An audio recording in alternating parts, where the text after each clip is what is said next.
오늘 말씀은 누가복음 10장 25절부터 37절까지입니다. 누가복음 10장 25절부터 37절까지 중에서 25절부터 29절까지만 교독합니다. 25절부터 29절까지 제가 먼저 읽겠습니다. 어떤 율법 교사가 일어나 예수를 시험하여 이르되 선생님, 내가 무엇을 하여야 영생을 얻으리이까? 예수께서 이르시되 율법은 대답하여 이르되 내 마음을 다하며 목숨을 다하며 힘을 다하며 뜻을 다하여 주 너희 하나님을 사랑하고 또한 내 이웃을 내 자신같이 사랑하라 하였나이다. 예수께서 이르시되 내 대답이 이를 행하라 그리하면 살리라. 다 같이요. 그 사람이 자기를 옳게 보이려고 예수께 여짜오되 그러면 내 이웃이 누구니까? 아멘. 반갑습니다. 저는 창조스쿨과 통일비전 예배를 섬기는 이상석 목사입니다. 제 소개를 잠시 할 필요가 있을 것 같네요. 저는 어릴 때 태어난 곳이 무당이 굿하는 집이었습니다. 실제로 대나무 이렇게 흔들고 하는 것을 저는 어릴 때 자주 보았습니다. 그런 집에서 태어났는데 30대 중반에 제가 교회를 다니게 되었습니다. 그리고 50대 중반에 신학교를 가게 되었습니다. 물론 갑자기 신학교를 간 건 아닙니다. 신학교를 가게 된 내용을 잠시 소개하자면은 저는 젊었을 때 거의 매일 술을 먹었어요.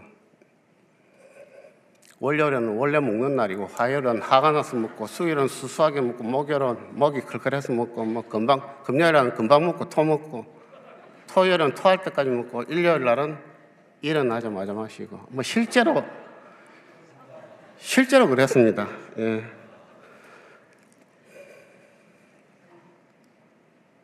심지어는 하루에 10차까지 가서 마셨습니다.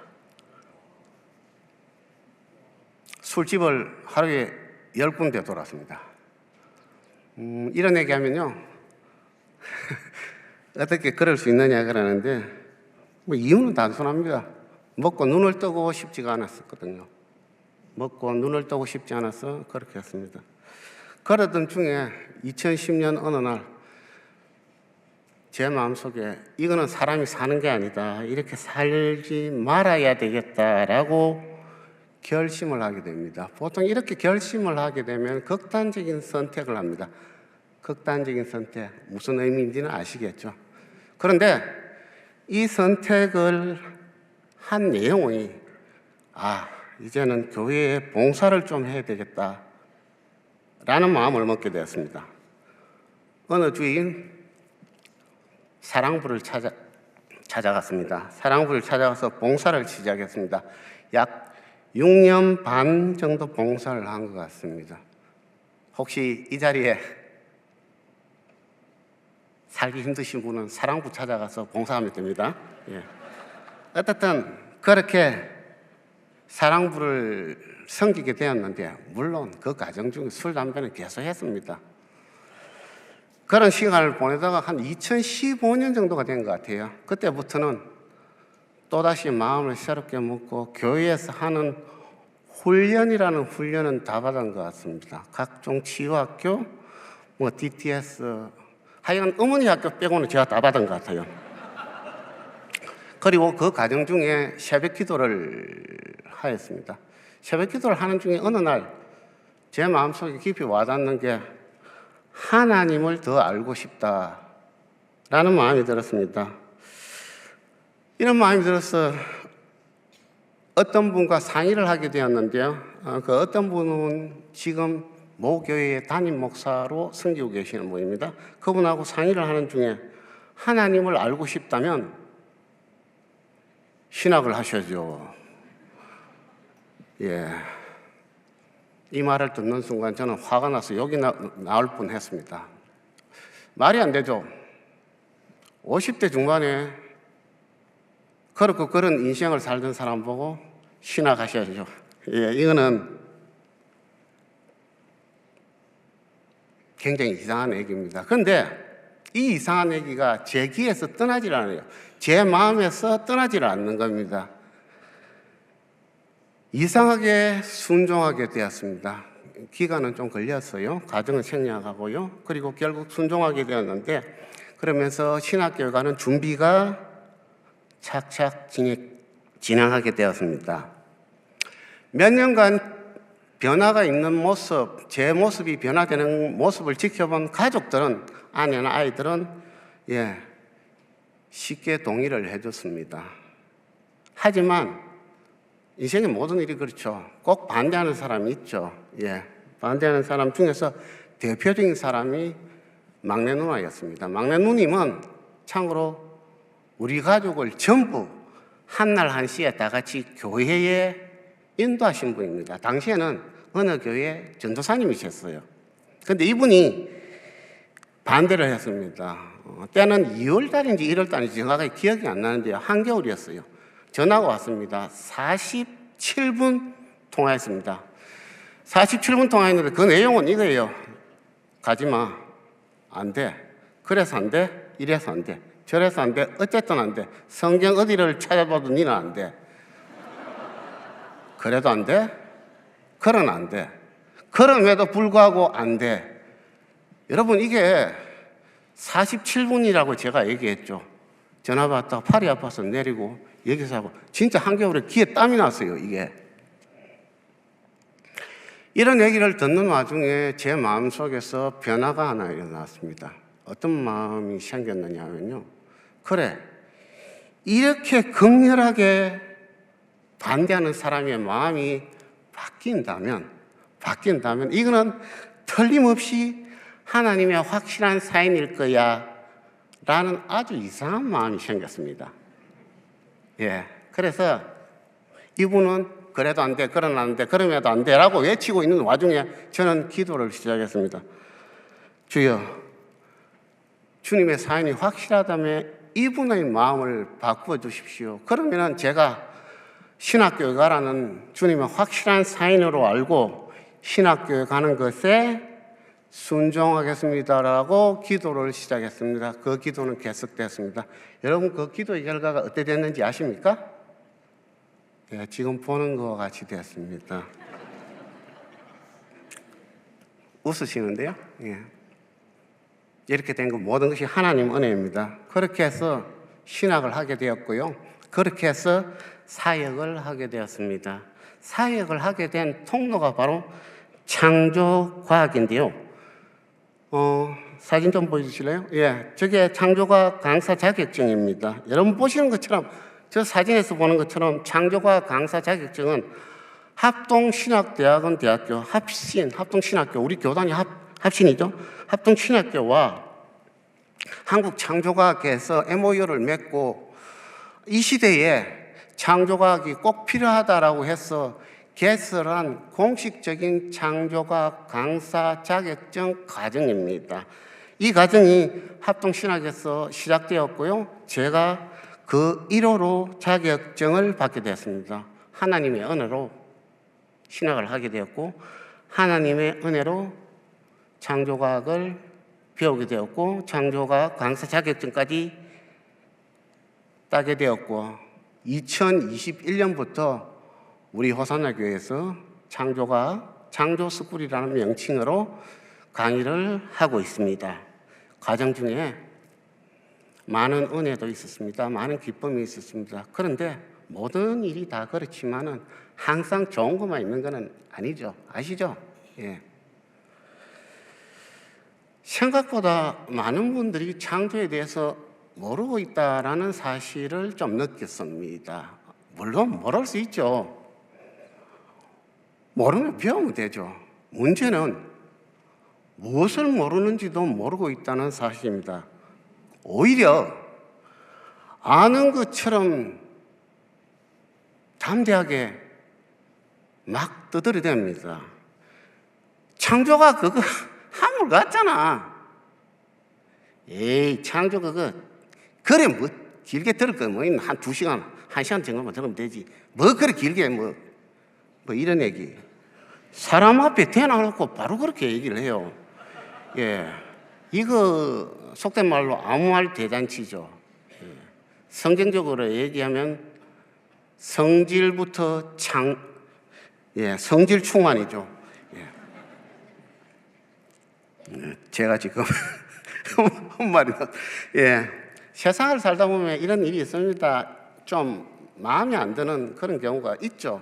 세상을 살다 보면 저 사람이 내 십자가구나라고 느낄 때가 있습니다. 물론 간혹 그 십자가라고 생각되는 사람을 십자가에 못 박고 싶을 때도 있잖아요. 옆 사람 지금 보지 마세요. 가면서 싸웁니다. 꼭 집에 한 사람 있을 수가 있어요. 가까이 있습니다. 이렇게 자기 생각대로 결론 내리고 성질 충만해가 내 멋대로 얘기하면서 진실을 피하는 경우가 정말 많습니다. 여러분, 이렇게 말하는 것이 창조에 대해서 제대로 알고 있다고 생각이 드십니까? 여러분한테 한번 물어볼게요. 창조가 뭐죠? 여러분, 창조가 뭐예요? 창조가 무엇인지를 알기 위해서는 창조에 두 가지 원칙을 합니다. 첫 번째가 무로부터 창조입니다. 사진을 한번 보시면은 어떤 물질은 분자로 구성되어 있고, 분자는 원자로, 원자는 전자와 원자핵으로, 원자핵은 중성자와 양성자로, 양성자는 더 작은 크크로, 작은 것은 더 작은 것으로, 더 작은 것으로 아주 미세한 것으로 구성된다. 이거는 상식이죠. 그럼요, 다 무시하고요. 최초의 그 작은 것, 가장 미세한 것, 진짜 작은 것, 그거는 어디에서 나왔죠? 상식적인 질문인데요. 여기에 대한 답변은 오직 성경만이 이 질문에 답을 합니다. 출애굽기 3장 14절을 보면요, 나는 스스로 있는 자니라. 나는 스스로 있는 자니라. 즉 자존하신 하나님이, 스스로 존재하는 하나님이 무로부터 우주 만물을 창조하셨다가 세상의 모든 존재를 존재론적으로, 원인과 결과, 인과론적으로, 존재론적으로, 인과론적으로 설명할 수 있는 유일한 답입니다. 창조의 두 번째 원칙은요, 직접 창조입니다. 이 개념은 굉장히 중요한데요, 하나님께서 직접 완전하고 완벽하게 창조했다라는 말입니다. 이 말은 진화라는 과정을 거쳤다든지 사람의 도움을 받는다든지 그런 게 없이 하나님이 직접 완전하고 완벽하게 창조했다는 말입니다. 여러분, 닭이 먼저인가요? 달걀이 먼저인가요? 이 질문에 대한 답변은 하나님께서 달걀을 낳을 수 있는 완전한 닭을 창조하셨다라는 게 유일한 답입니다. 단세포나 아메바로부터 진화해가지고 닭이 된 게 아닙니다. 하나님께서 처음부터 달걀을 낳을 수 있는 완전한 닭을 창조하셨습니다. 창조의 두 가지 원칙을 말했습니다. 무로부터 창조, 직접 창조. 이제 아시겠죠?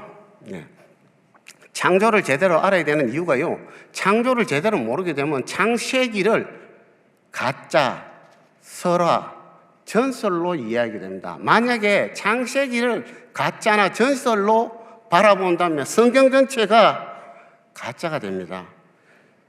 그래서 창조를 이해하는 것은 정말 중요합니다. 아까 창조 그까짓 것 뭐 이런 식으로 얘기하는 그거 남 탓할 게 아닌 것 같아요. 하기야 저도 뭘 모르면서 뭘 모르는지도 모르고 성질 충만해서 살았던 적이 많이 있으니까요. 한 예를 들면요, 아주 오래전에 한겨울에 동상이 걸렸다고 생각해서 병원에 갔습니다. 병원에 가서 의사 선생님께 발끝에 동상이 걸려가지고 너무 시려서 동상 치료를 받으러 왔다라고 했습니다. 의사 선생님이 하는 말이, 아니 지금 온도가 몇 도인지 아세요? 영하도 아니고 영상인데 발에 동상이 왜 걸립니까? 동상이 아니고요. 담배 끊으세요. 직장 생활을 하면서 지나친 스트레스와 흡연으로 인해서 혈액순환이 되지 않아서 동상이라고 내 멋대로 생각하고 그렇게 결론을 내리며 살았던 적이 있습니다. 여기서 잠깐만 여러분들한테 부탁 하나 드릴게요. 술, 담배 끊는 것과 관련돼서 부탁을 드리려고 하는데요. 저는 교회 훈련을 받는 중에 하나님 은혜로 술, 담배를 끊게 되었습니다. 하나님 은혜지 누구의 잔소리가 아닙니다. 그러니 제발 담배 끊어라! 술 좀 그만 먹어라 인간아! 이런 얘기는 하지 말아 주시기를 부탁드립니다. 왜냐하면요, 담배 끊어라 인간아, 이 말은 나가서 담배 피워라, 술도 한잔 먹고 들어오라는 말과 다를 바 없습니다. 그리고 담배 피우는 잡사 여러분, 그리고 학생 여러분, 얘들아, 담배 피우는 얘들아, 목사님 하는 얘기 잘 들어. 담배 피우더라도 교회는 꼭 나오시기를 바랍니다. 담배 피우더라도 교회 훈련은 받으시길 바랍니다. 담배 피우더라도 기도는 하시기를 바랍니다. 그러면 하나님께서 담배 피우는 모습을 보고 불쌍히 여기실 것입니다. 기도하는 모습을 보고 어여쁘게 여기실 것입니다. 그러다 보면 은혜로 끊게 되리라 믿습니다. 다시 본론으로 좀 돌아올게요. 창조의 원칙에 대해서 얘기를 했는데요. 잘 모르고 무지한 상태에서 성질 충만하게 함부로 하는 것, 이것과 하나님의 뜻에 따라 성령 충만하게 나아가는 것, 어느 것이 옳은 길입니까? 당연히 성령 충만하면서 배우고 노력하는 게 맞겠죠. 그런데 모른데도 아는 척하면서 진실을 피하는 것, 이거요 생각보다 많이 있습니다. 실제로 진짜 많이 있어요. 오늘 본문에도 이런 모습이 나옵니다. 29절을 보면 율법교사가 자기를 옳게 보이려고 예수님께 내 이웃이 누굽니까? 내 이웃이 누굽니까? 라고 묻습니다. 이것은 예수님께서 하나님 사랑, 이웃 사랑을 실천하라, 행하라에 대한 답이 아니죠. 내 이웃이 누굽니까? 라고 이렇게 반항 있는 질문은 돼야 되는 거죠. 예, 이건 순종이 아니죠. 내가 보기에는 내 이웃이 어디 있어요? 아무도 없지. 다 남이지. 나도 먹기 살기 바쁜데 이웃이 어디 있어? 라는 말과 다를 바 없습니다. 반항입니다. 진실을 피하는 모습입니다. 만약 율법교사가 진정으로 하나님 사랑, 이웃 사랑을 실천하겠다고 마음먹었다면 주여 내 눈에는 전부 내 이웃으로 보입니다. 내가 주의 말씀에 순종해서 내 이웃을 사랑하겠습니다라고 고백하고 실천해야 마땅합니다. 내 이웃이 누굽니까? 라는 이 반항 있는 질문에 예수님은 선한 사마리아인 비유를 말합니다. 예수님은 누가 이웃이라고 말합니까? 제사장도 레위인도 강도 만나 죽어가는 사람을 피합니다. 그런데 사마리아인은 피하지 않습니다. 자비를 베풀고 돕습니다. 예수님은 자비를 베푼 자가 이웃이다 라고 말합니다. 이웃이라면 서로 돕고 사랑해야 된다는 얘기죠. 여러분, 과연 내가 사랑해야 할 내 이웃은 지금 누구인가요? 예수님은 사랑을 실천하는 사마리아인을 이웃이라고 했습니다. 2026년 호산나 교회 표가 성육신 공동체입니다. 성육신 공동체의 핵심은 사랑이죠. 헌신이죠. 사랑의 실천입니다. 여러분, 그 사랑 실천하고 있나요? 예수님은 가서 강도 만난 자에게 자비를 베풀라, 가서 사랑을 베풀라라고 합니다. 우리가 지금 이 시대에 돌봐야 될 강도 만난 사람들이 있습니다. 바로 북한 동포들입니다. 북한 동포들은 정말 식량과 의약품, 복음이 정말 간절히 필요합니다. 우리 어릴 때 이런 노래 부른 적이 있죠. 우리의 소원은 통일. 우리의 소원 통일. 같이 한번 해볼까요? 우리의 시작. 우리의 소원은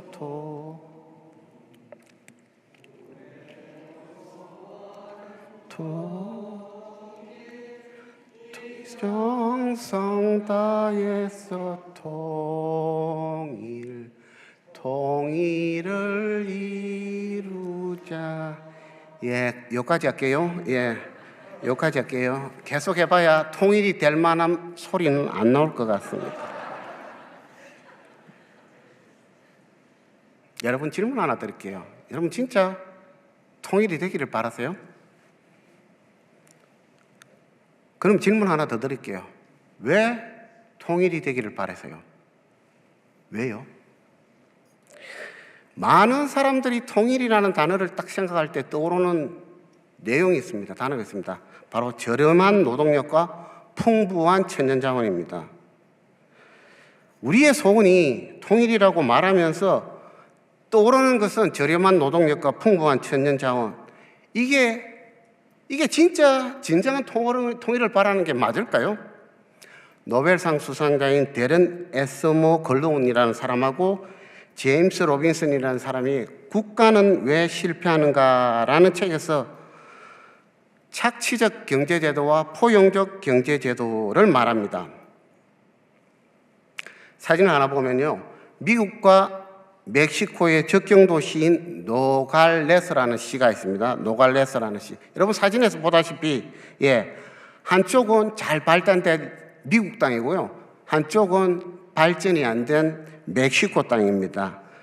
데런 에스모글루라는 이 저자는 이렇게 발전이 대조되는 이유를 한 기득권이 일부 계층이 그 기득권을 유지하기 위해서 착취적 경제제도를 실현하기 때문이다라고 얘기합니다. 뭐냐면요, 멕시코를 포함한 중남미가 유럽인들이 이민을 갈 때에 처음에 넘어갈 때에 황금이 많이 발견된 지역이죠. 그러다 보니까 그 황금을 빼앗고 착취하고 가지기 위해서 경제제도와 정치제도가 고착화 됐다는 얘기입니다. 그래서 일부 기득권만 유지하고 일부 세력만 유지해서 잘 먹고 잘 살기 위한 경제제도와 정치제도가 고착화 됐다. 이게 착취적 경제제도다.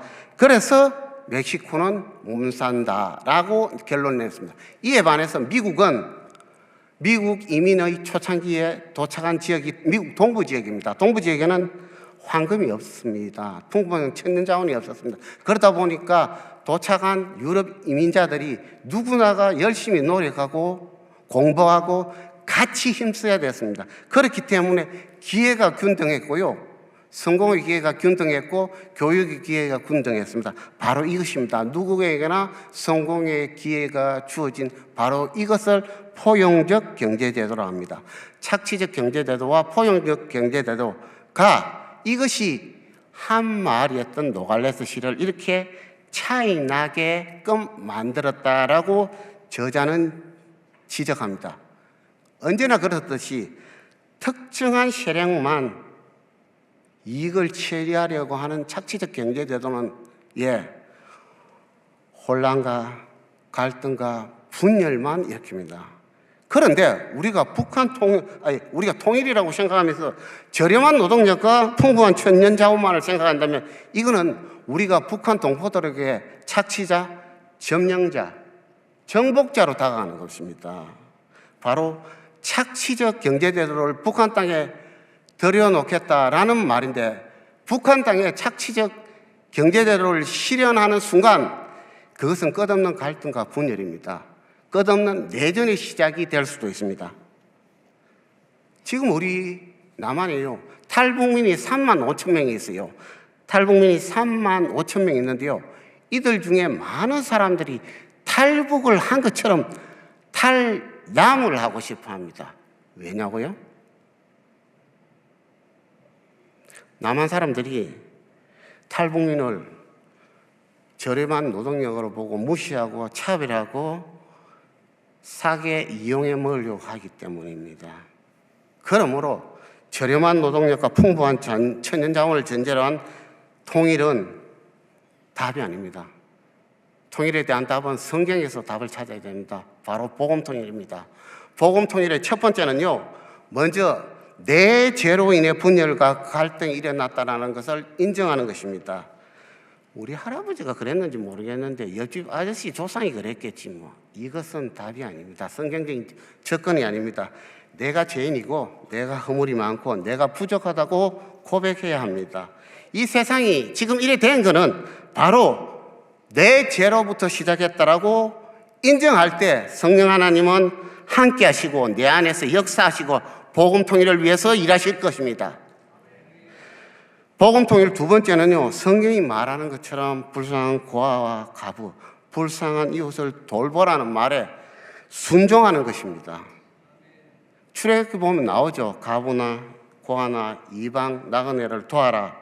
예, 이 말씀에 우리는 마땅히 순종해야 합니다. 말씀에 순종하여 마땅히 도와야 합니다. 바로 지금 이 시대에 강도 만난 사람들, 북한 동포를 도와야 합니다. 그렇다면 북한 동포를 위해서, 복음 통일을 위해서 구체적으로 어떻게 해야 할까요? 바로 이래 말하면은 이게 통일이라고 하면 지금 가까이 있는 것이 아니라 굉장히 멀게 느껴져요. 근데 통일은요, 실제로는 그렇게 멀지 않습니다. 통일이 멀지 않은 이유 세 가지를 들어볼게요. 첫째는 국제 정치 상황입니다. 통일을 얘기할 때 독일을 예로 많이 들죠. 독일 통일에 대해서 국제 전문가가 얘기한 세 가지 이유가 있습니다. 첫째는 서독의 경제력이 좋았다. 두 번째는 서독 국민이 단결하였다. 세 번째는 미국이 도와주었다. 첫 번째, 서독 경제력이 좋았다. 남한이 북한보다 경제력이 좋습니다. 이건 조건이 맞아요. 그리고 두 번째는 넘어갑니다. 세 번째, 미국이 도와줬다. 미국이 도와줄 수밖에 없는 이유가 있습니다. 중국이 막 대들잖아요, 미국한테. 그리고 북한은 좀 작지만은 계속 말 안 듣고 말썽 피우잖아요. 중국과 북한이 미국의 통제가 잘 안 되는 상황입니다. 그렇다면 중국과 북한을 한꺼번에 해결하는 방법은요, 남한이 북한과 통일해서 통일된 대한민국이 중국을 견제하게끔 만드는 것입니다. 그래서 미국은 통일을 도와줄 수밖에 없습니다. 제가 하는 말이 아니고요, 국제정치학자 전문가가 하는 말이에요. 국제정치 상황은 이렇게 한반도 통일을 위해서 유리하게 돌아갑니다. 남은 것은 우리 국민이, 특별히 기독교인이 어떻게 애쓰느냐 하는 것입니다. 복음 통일을 위해서 두 번째는요, 통일이 멀지 않은 이유 두 번째는요, 복음 통일을 위해서는 누군가는 목숨을 걸고 일하고 있다는 사실입니다. 사진을 보시면은요, 2025년 때 태국 단기 선교를 갔던 사진인데요, 보안상 상세한 얘기는 못합니다. 탈북자들의 이 과정을 간단히 선교사님이 전해주는 얘기를 여기서 전하면요, 탈북하고요, 탈중해서 중국을 거쳐서 라오스를 거쳐서 태국에 도착하게 됩니다. 이 과정 중에 정말 목숨을 걸어야 하는 상황들이 여러 번 있게 된다는 얘기입니다. 그래서 목숨을 걸어야 할 일이 많기 때문에 이것은 사람이 할 일이 아니다. 하나님이 해야 할 일을 우리가 대신하는 것이다. 하나님이 해야 할 일을 우리가 대신하는 것이다. 라는 마음으로 목숨 걸고 일을 하고 있다라고 합니다. 그리고 이렇게 탈북을 시키는데 예전에는 한 1,000만 원 정도 1인당 들어갔다라고 해요. 그런데 지금은 1억 5천만 원 정도가 들어간다고 합니다. 목숨 걸고 누군가는 복음 통일을 위해서, 탈북민을 위해서 일하는 사람이 있습니다. 통일이 멀지 않은 이유 세 번째는요, 하나님이 일하시고 계십니다. 함께 사진을 보면요. 참고로 이 사진은 당사자 동의를 구한 겁니다. 탈북민 가족인데요. 탈북해서 녹산에서 공장을 세웠죠. 대단한 분들입니다. 그러다가 김해 어떤 지역으로 이사를 했는데 제가 이사를 갔기 때문에 말씀 액자를 가지고 신방을 갔습니다. 가니까요, 이 말씀을 보고요, 이분 표정이 말씀 좋지, 말씀 좋지. 저 표정이요, 인위적인 표정이 아닙니다. 그리고요, 그렇게 하고 나서요, 다음 사진 보시겠습니다. 그리고 나서 저 말씀 액자를 저렇게 걸고 있습니다. 여러분, 저 위치가 어딘지 혹시 보이시나요? 화살표를 보면요, 저 위치는 북한에서는 김일성 장군 사진이 걸리는 자리예요. 저분은 남한에 와서 김일성 장군 사진 대신 성경 말씀을 걸고 있는 거예요. 예. 그러면서 너무 좋아하는 거예요. 지금 이게 제가 사진을 찍으면서도 전혀 몰랐어요. 근데 이게 이 모든 과정이, 이 모든 일들이 사람 힘으로 된다고 생각하십니까? 성령 하나님께서 함께 하셨습니다. 성령 하나님께서 통일의 가능성을 보여주셨습니다. 저는 사진에서 보는 것처럼 하나님의 말씀이 남쪽 땅끝에서부터 북쪽 땅끝까지 걸리게 되리라 믿습니다. 하나님이 일하고 계시기 때문입니다. 통일을 위해서 국제 정치적 상황도 좋아지고 있고요. 복음 통일을 위해서 누군가는 목숨 걸고 일하고 있습니다. 복음 통일을 위해서 하나님도 일하고 계십니다. 하나님도 일하고 계시니까 그러면 우리는 가만히 있어야 하나요? 아니요. 하나님의 일하심이 우리를 게으르게 만드는 것은 결코 아닙니다. 우리는 더욱더 책임감 있게 우리가 맡은 바 책임을 다해야 됩니다. 그래서 실천할 수 있는 방안 3가지를 제시하고자 합니다. 여러분, 사실 목숨 걸고 선교사라서 일하기 힘들잖아요. 탈북민 한 사람 구하기 위해서 1억 5천만 원 내는 것이 너무 힘들잖아요. 그렇기 때문에 실천적인 방안 3가지를 여러분과 나눌 테니까 그렇게 좀 많이 해주셨으면 좋겠어요. 첫 번째가 통일선교학교에 참여해 주시면 좋겠습니다. 3월 15일부터 통일선교학교가 진행됩니다. 북한 전문가, 통일 전문가들이 우리 교회에 와서 강의를 하게 됩니다. 특강을 하게 되는 거죠. 많이 오셔서 많이 배웠으면 좋겠습니다. 인간은 지정의 인격체입니다. 지식적으로 먼저 알고 배워야 됩니다. 알고 배우는 과정 중에 정서적으로 감동하고 기뻐하고 은혜를 받아야 됩니다. 은혜와 기쁨을 통해서 의지적으로 결단하고 도전하는 것이 바로 인간입니다. 내가 다 아는데 그까이 이 생각은 버려주시고요. 다 같이 복음 통일을 위해서 통일선교학교에 와서 배우셨으면 좋겠습니다. 2번째입니다. 통일비전 예배에 참여해 주시기를 바랍니다. 매주 주일 11시 반부터 명지구청에서 통일비전 예배가 있습니다. 복음통일과 북형민을 위해서 함께 기도하고 예배드리면 좋겠습니다. 3번째입니다. 복음통일과 북형민을 위해서 기도해 주시기를 바랍니다. 복음통일과 북형민을 위해서 기도를 부탁드립니다. 그런데 여러분, 우리 기도한다 라고 해놔놓고 내일부터 할게 라고 해놓고 잘 넘기죠. 그래서 지금 이 시간부터 바로 다 같이 기도하기를 원합니다. 다 같이 기도합니다.